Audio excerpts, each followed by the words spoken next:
Good morning, ladies and gentlemen, and thank you to Future Science Group for inviting me to speak. My name is Leslie Galloway, and I'm chairman of an organisation called EMIG in the UK, which is a trade association for small and medium-sized pharma companies. I'm going to talk about, first of all, the moral and economic reasons for treating rare diseases.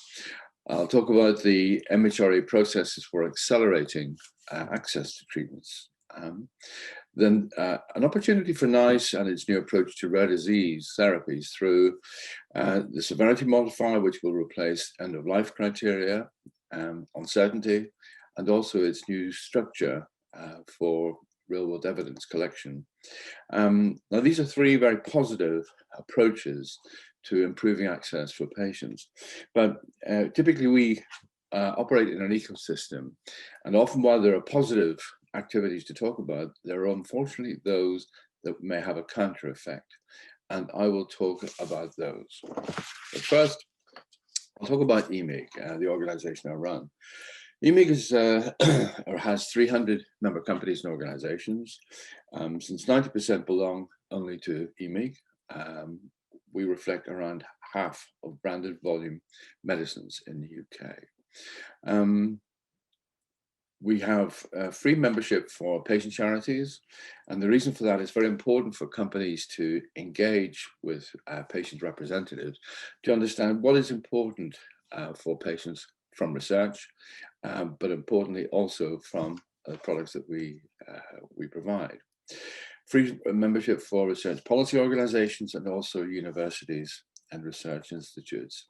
This gives us a massive network of knowledge and skill. In fact, there are around 1,400 people on our email distribution list for EMIG. And this means that our members can access the network confidentially.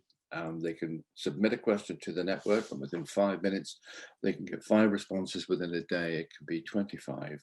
So this is a very popular part of our membership.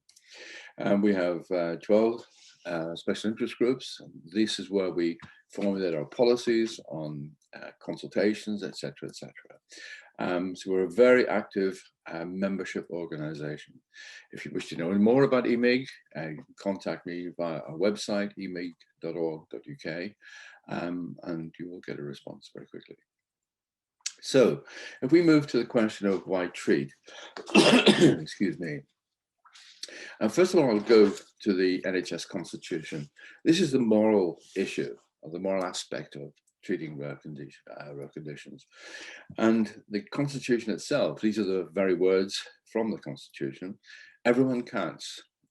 We maximize our resources for the benefit of the whole community and make sure nobody is excluded, discriminated against, or left behind. We accept that some people may need more help, that difficult decisions have to be taken, and then when we waste resources, we waste opportunities for others. So there's the morality aspect of treating rare conditions, but there's also the economic. Too many people complain that we're treating small populations with very expensive medicines, but this ignores the system costs that exist aside from the cost of a medicine. And Chiesi commissioned a report by IQVIA called The Burden of Rare Diseases, an Economic Evaluation. And it looked at the per person per year direct, indirect, and mortality-related costs associated with 24 rare diseases, compared them to 24 chronic ailments, diabetes, and heart disease, arthritis, and cancers, to name just a few. Now, the total cost of rare diseases to society, the report stated, was $125 billion in the US. Now, the average cost of treating a chronic disease, or mass market disease as they refer to it, was $26,000 per patient per year, compared to $266,000 per patient per year for a rare condition. So 10 times as much as an ordinary condition. This included the cost of medicines, in and outpatient hospital visits, home care. The highest burden was with metabolic diseases and neurological disorders at over $300,000 per patient per year. Now, those costs were extrapolated globally and based on the 8.4 million patients in the US with 370 rare diseases. And it calculated $8.6 trillion globally per year, which is an incredible amount of money. And bear in mind, these are the system costs that no one hears about. So there is a very strong moral and a very strong economic case for treating rare diseases. In terms of things, what the MHRA is doing, I'll look at three processes. One, EAMS, which is not new, Orbis, and the Innovative Licensing and Access Pathway. If we go to EAMS first, EAMS targets patients with life-threatening or seriously debilitating conditions, clearly where there is an unmet need. And it provides access to medicines that do not yet have an MA. The MHRA will look for an indication that a product may be eligible based on early clinical data, and they may award a promising innovative medicine designation, or PIM, as it's known.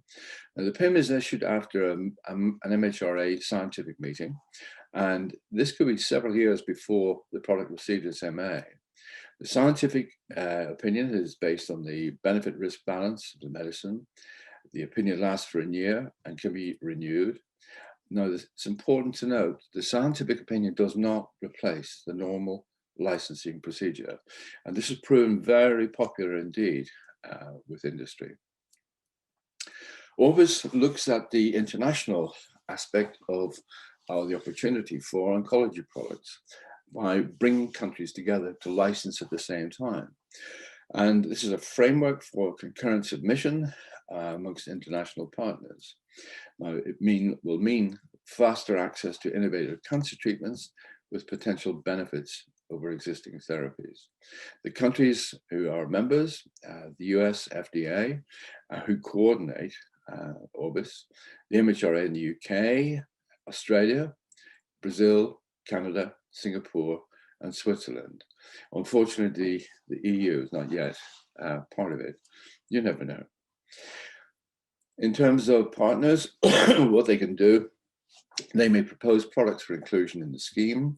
Each country remains fully independent on its own regulatory decision. And the products that are eligible are those with a new MA or new indication for oncology.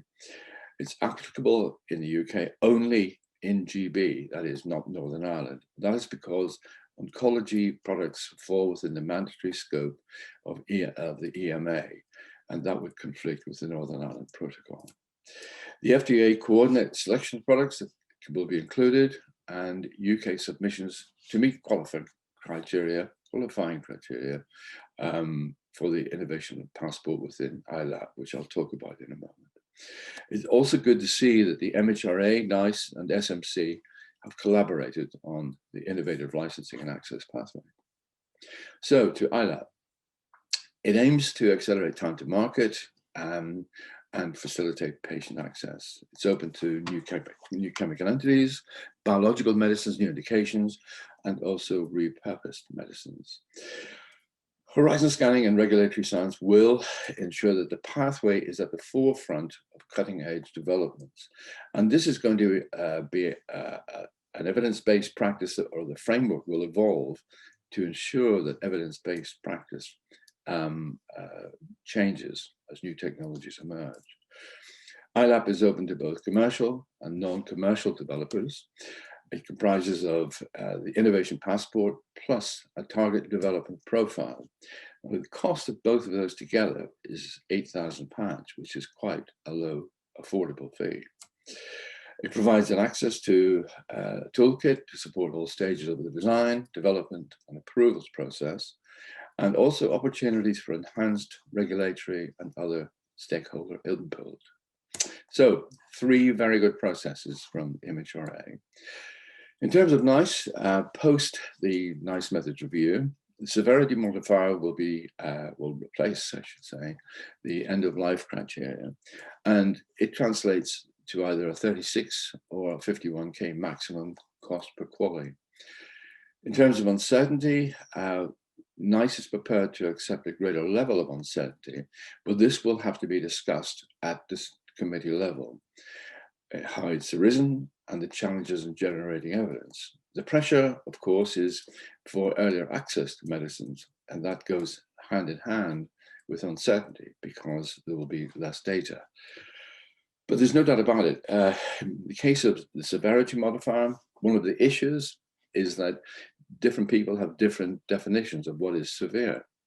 And in terms of uncertainty, also with severity, patients present at the committee with a clinician could contribute to assisting the development of an understanding of what is severe and what is not, and also how to handle, in practical terms, uncertainty. If we move to real world evidence, the NICE 5-year strategy stated an ambition to use real world data to resolve knowledge gaps and drive access to innovations. And this is a very, very important development. This framework, for the first time, is going to help deliver that ambition. The important bit is identifying when real world data can be used to reduce uncertainties and improve guidance. But the structure is going to need or going to demand describing best practices for planning, conducting and reporting real world evidence studies to improve the quality and transparency of evidence. At the moment, the framework does not provide any detail on how NICE will incorporate real world evidence into its technology assessments. And EMIG has asked the question, how will committees place a particular value on the real world evidence? Now, the framework was published on the 23rd of June, so it is really worthwhile looking at. This is a big opportunity for companies for the future and patients, importantly. So I've looked at 3 very positive approaches. First of all, our cases, shall we say. There's the moral case, there's the economic case for treating rare diseases, what the MHRA has been doing with its 3 processes, and what NICE can now do with severity, uncertainty, and also with the real world evidence framework. But I did say that we are part of an ecosystem. And while one part of the ecosystem is trying to drive things forward, there are other parts that may be holding things back. And clearly, I'm now going to talk about medicines and cost. Now, one of the big challenges for industry is explaining its issues because they are so complex. So EMIG put together a graphic to demonstrate the external costs for a pharmaceutical company launching a new medicine in the UK. And this is the graphic. It's important to note that this is not a criticism of NICE or of NHS England, but a criticism of the system. And I'll come back to that. So first of all, when being involved with a NICE technology appraisal, there's a cost of £143,000.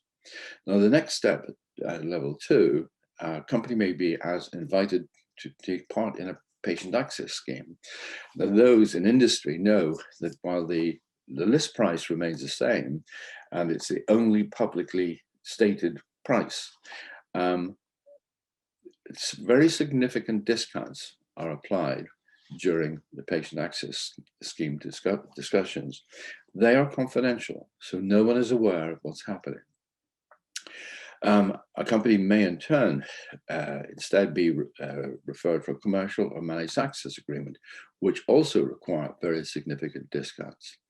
When we get to level 4, even if you're found cost effective at level 2, a company may be faced with the budget impact test, which means that during any of the first 3 years post-launch, if a company's sales exceed 20 million in any of those 3 years, they will have to drop their price. Then we come to therapeutic tendering. A company may be faced with competing with other companies on price to gain contracts with the NHS.